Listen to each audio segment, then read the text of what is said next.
Olá pessoal, aqui é a Tati e a receita de hoje é de um risoto bem preguiçoso, simples e delicioso. E vegano.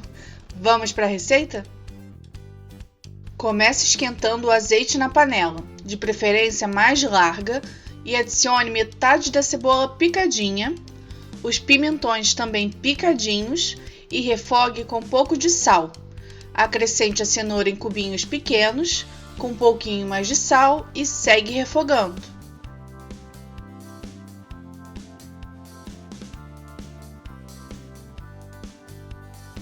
Acrescente a abobrinha em cubinhos, que aqui estou usando a amarela que eu achei, mas pode ser a italiana comum, e refogue. Entre com a ervilha congelada e refogue rapidinho para ela descongelar e pode reservar esse refogado de legumes. Na mesma panela quente, vai um pouco mais de azeite e a outra metade da cebola e refogue com sal. Quando estiver mais macia, entre com arroz para risoto e deixe ele fritar um pouco e ficar todo envolvido no azeite. Hoje, no lugar do vinho para dar acidez, vou usar limão, pois nem todo mundo consome vinho, então aqui tem outra opção.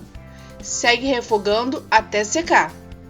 Feito isso, pode entrar com caldo de legumes aos poucos e vai fazendo o procedimento de ir mexendo sempre até secar, e quando secar, entra com caldo quente novamente e vai assim até o arroz ficar al dente.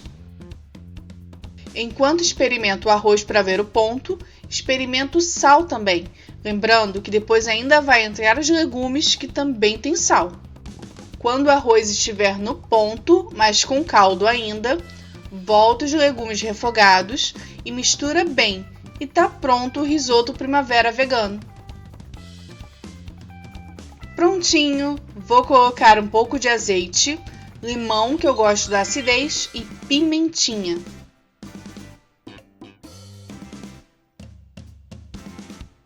Gostou dessa receita de risoto primavera vegano? Então dá o like aqui embaixo e deixa nos comentários qual outra receita de risoto você quer ver por aqui. Se inscreve no canal e ativa o sininho para receber sempre receitas deliciosas como essa. Tenha um ótimo dia, um grande abraço e tchau, tchau!